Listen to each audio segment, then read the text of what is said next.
Mesdames et messieurs, le visionnement que vous allez écouter est représenté par Cédric Charbonneau lui-même et Zachary Collard-Perron. Je demanderai un silence total durant la présentation et de vous la fermer pour des questions de politesse. Merci beaucoup et bon visionnement. Ce sous-titrage vous est présenté par Lenovo. Laissez-vous séduire par les fonctionnalités exceptionnelles et continuez à attendre, la mise à jour est presque finie.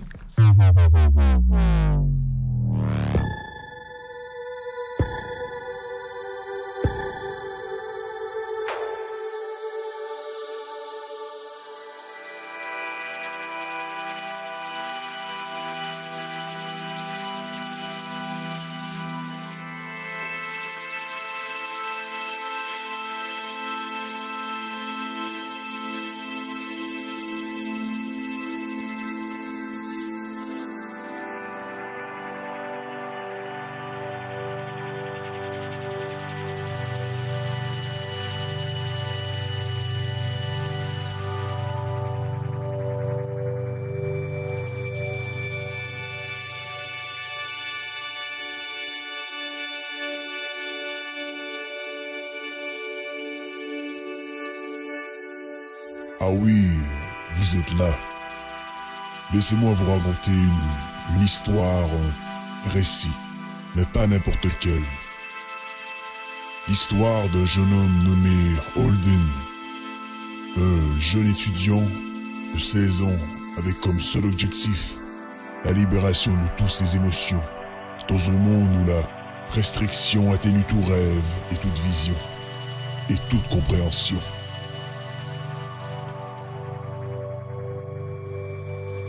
Nulle la science ou la conscience répond au pourquoi du destin. Holden avait toujours voulu devenir un grand chanteur, une légende, et ce en maîtrisant le chant à la perfection. L'histoire se passe un beau jour de dimanche.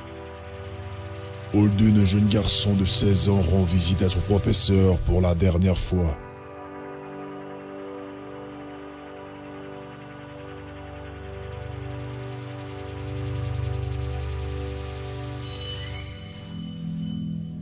Eh mon père! Bonjour, mon garçon. Comment se passe votre séjour au pensionnat jusqu'à présent? Ah mais vous savez mon père, je ne serai plus des vôtres à peine si. Le directeur m'a foutu à la porte et ma mère me balancera une soufflette mercredi lorsqu'elle recevra l'enveloppe. Mais qu'avez-vous fait? C'est parce que... La nuit, lorsque tout le monde dort dans le dortoir, je me lève et chante des mélodies tout en criant la jouissance de mon âme. La nuit, une chose me pénètre, m'agace et me taquine intérieurement. Je ne sais point ce que c'est. Ma voix a tendance à prendre un autre tour, ce qui me permet d'atteindre des notes plus que parfaites, la perfection de la mélodie. Alors, mon garçon, je ne vous crois guère. Vous ne pouvez pas me mentir à cet égard.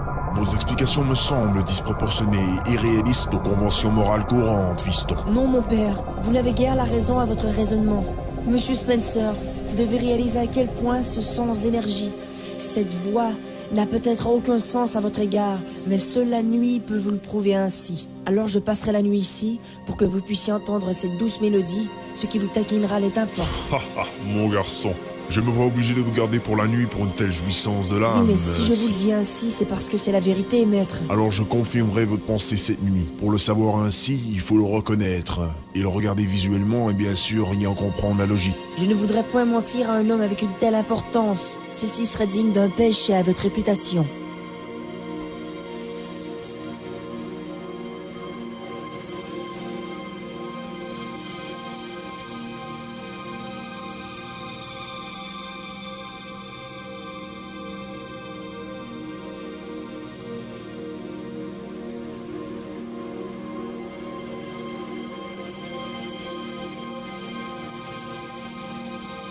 Les deux personnages s'échangèrent la parole pendant des heures et des heures. Savait-il déjà poser la question? Un homme pouvait-il vivre de son rêve, entouré de gauche à droite de convictions? Une mélodie pouvait-elle changer une conscience déjà incarnée depuis des millénaires dans le cerveau humain? Un déroulement historique. Comment une histoire pouvait-elle commencer? Comment un sens logique? On comprend ce que l'on voit et nous évitons l'inconnu. Holden avait toujours vu les choses de manière différente. Mais sans la moindre des choses, personne ne portait une réelle attention. Comme si la peur était créée par l'incompréhension. L'incompréhension avait-elle créé la peur? La peur de comprendre une personne différente. La peur d'y comprendre le monument initial de toute action. La différence affecte tous nos sens. On se fait rejeter et ensuite classer dans l'incompréhension.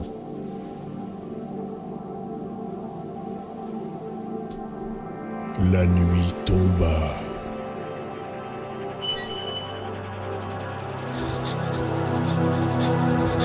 Ça commence. Je ne peux plus me contrôler. Je suis dans ma mélodie. La puissance n'est pas comparable. Spencer. Que se passe-t-il? Pourquoi une telle voix, Holden? Ceci me semble irréaliste. Ne me regardez pas. Impossible. Tout. Tout était vrai. Je vous ai menti. Spencer, tout n'était qu'une simple histoire. Une simple pensée. En réalité, je vis dans le dédoublement d'une personnalité multiple. Mais qu'arrive-t-il, Holden? Spencer, Vous semblez perdre la voix. une simple Je n'ai histoire. jamais eu la chance d'assister à une telle prestation. Ceci me semble irréaliste. Une simple pensée. Mais qu'est-ce que vous Je vis dites? dans le dédoublement d'une personnalité multiple. Qu'est-ce que vous dites, fils? Ceci n'a pas de bon sens. La logique n'est pas celle qu'on croit. Ceci n'est pas matérialiste. Ceci n'est pas réel. Je crois que ça y est. Mais qu'est-ce que vous dites?